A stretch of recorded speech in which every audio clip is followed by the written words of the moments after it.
مضل له وما يضلل فلا هادي له أشهد أن لا إله إلا الله وحده لا شريك له وأشهد أن وصحبه أجمعين أما بعد فيا عباد الله أوصيكم وإياي بتقوى الله فقد فاز المتقون وقال تعالى يا أيها الذين آمنوا اتقوا الله حق تقاته ولا تموتن إلا وأنتم مسلمون.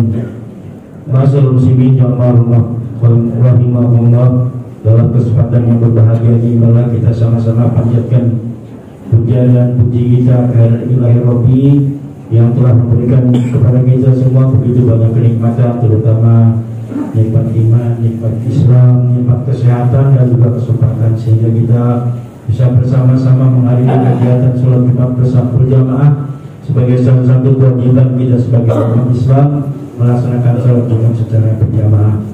Salawat dan salam semoga senantiasa disampaikan kepada Nabi kita Nabi Muhammad Sallallahu Alaihi Wasallam, keluarga para sahabatnya dan juga para pengikutnya. Semoga kita adalah orang-orang yang insya Allah nanti mendapatkan syafaatnya di yaumil akhir nanti. Amin ya rabbal alamin. Dalam kesempatan yang baik ini pula aku berpesan kepada diri pribadi dan juga para jamaah, mari kita sama-sama tingkatkan takwa kita dengan sebenar-benarnya takwa, karena dengan takwa inilah kita akan mendapatkan suatu tempat yang terbaik, surganya Allah, dan tentu kita akan bertemu dengan Allah membawa bekal yang paling baik, yaitu takwa kita. Itulah kebanggaan sebagai seorang muslim, yaitu membawa takwa kita. Watajawadu fa inna khairul zadi taqwa. Berbekalah kalian, sesungguhnya bekal terbaik bagi kita menghadap Allah adalah takwa kita, yang senantiasa setiap pekan diingatkan oleh para khatib untuk kita kuatkan iman kita, kuatkan takwa kita, sehingga kita bisa menjadi orang yang istiqomah di jalan Allah. Amin ya rabbal alamin. Hadirin jamaah Allah, kita tentunya memahami sekali bahwa hidup ini ada akhirnya. Sebagai kata dunia artinya dana, berasal dari kata dan, dia artinya dekat, artinya dia akan ada waktunya menghadap kita. Tinggal kapan waktu itu menghingga kepada kita. Ini adalah sesuatu yang pernah diingatkan oleh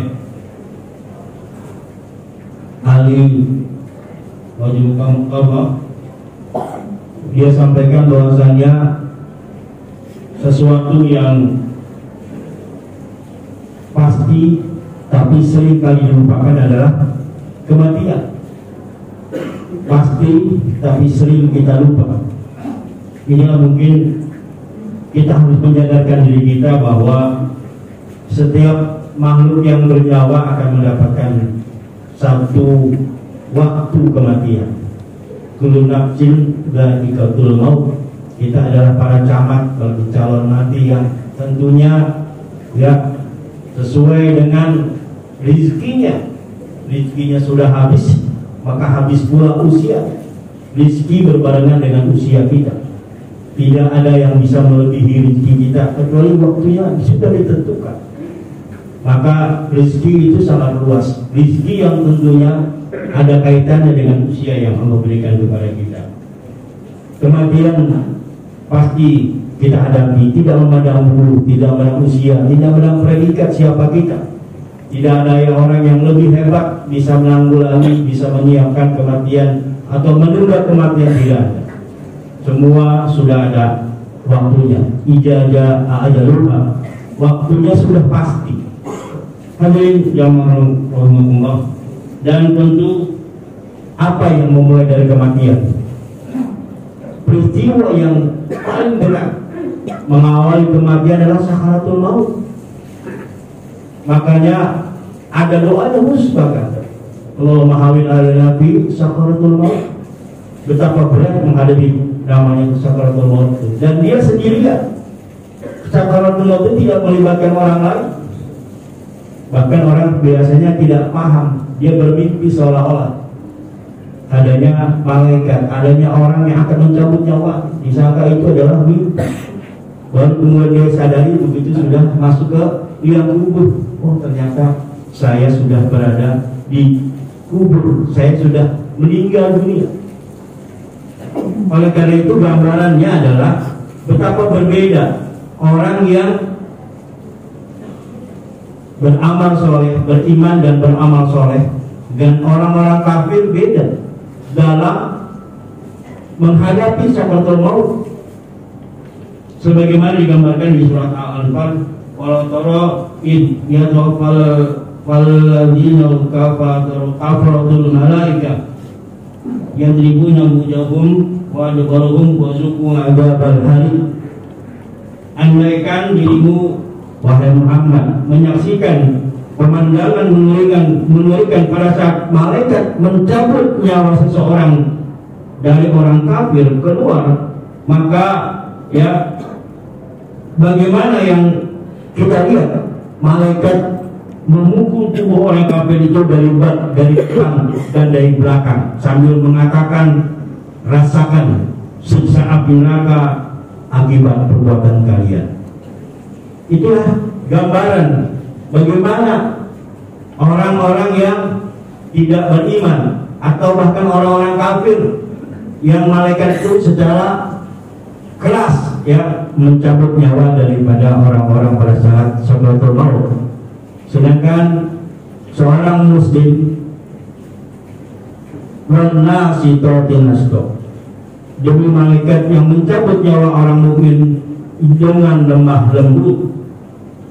Inilah perbedaan luar biasa. Apa yang membuat peristiwa itu menjadi mudah, menjadi lemah lembut? Itulah amal soleh. Maka amal soleh itu seperti apa? Seperti obat bius yang membuat seseorang tidak merasakan beratnya sakaratul maut. Maka oleh karena itu kita perlu ya membuat diri kita terbiasa dengan amal soleh. Innal ladzina amanu wa amilus solihati kanat lahum jannatul firdausi nuzula khalidina fiha. Ingat, itulah yang membuat kita merasa nyaman, merasa tenang di dunia apabila kita punya amal soleh. Sedangkan yang membuat kita gelisah di dunia apa? Karena kita nggak punya amal soleh. Karena kita tidak punya ketaatan. Itu yang membuat kita menjadi resah. Ditambah satu lagi punya ambisi dunia. Ini yang membuat kita semakin punya gelisah yang makin kuat. Hadirin jamaah rahimahullah, apa saja yang amal yang bisa kita siapkan? Yang pertama beramal soleh sebanyak mungkin, sebaik mungkin, dan juga istiqomah. Amal tentunya yang dikerjakan dengan istiqomah, terus menerus istimroriyah, dawam terus menerus, itu lebih baik ketimbang kita melaksanakan sekali tapi kemudian tidak dilaksanakan lagi.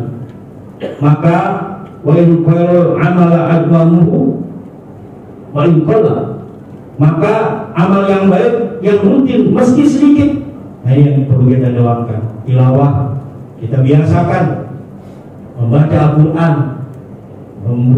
membaca, men-scroll daripada medsos bisa 2 jam, bisa 3 jam, tidak tanpa merasakan kecewa, merasakan senang kita. Tapi melihat Al-Quran, ayo tantangannya kita sekarang 10 menit sangguplah kita baca Quran, 15 menit ini kita doakan, kita mulai. Inilah yang bisa menolong kita. Amal soleh itu akan menolong kita di yaumil akhir nanti. Yang kedua adalah menyiapkan amal yang terus mengalir ketika kita sudah meninggal. Apa kira-kira amal soleh yang membuat kita terkirimkan amal solehnya terus? Ini yang kita inginkan.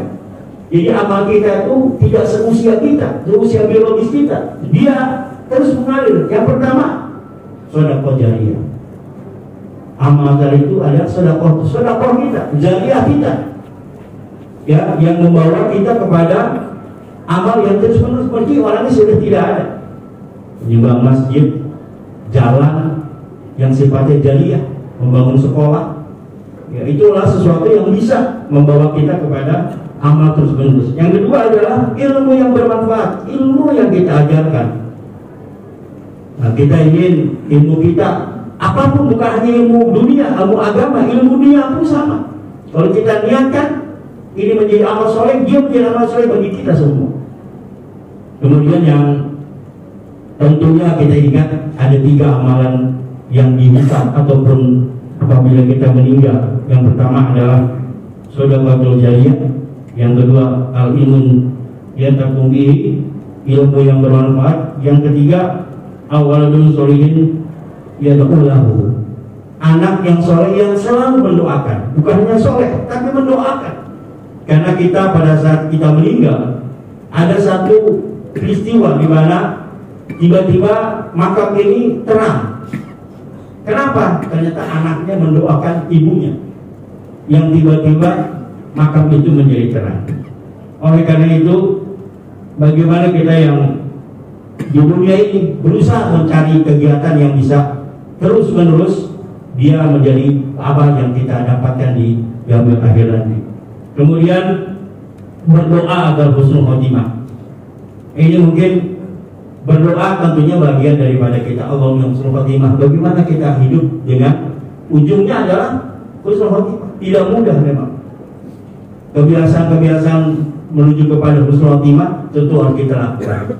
Oleh karena itu langkah dalam waktu yang tentunya Allah berikan kepada kita, kita bisa memanfaatkan usia kita secara maksimal. Mudah-mudahan usia biologis kita ya bisa dimanfaatkan semaksimal sehingga ada amal-amal yang bisa kita dapat meski kita sudah tidak lagi di dunia.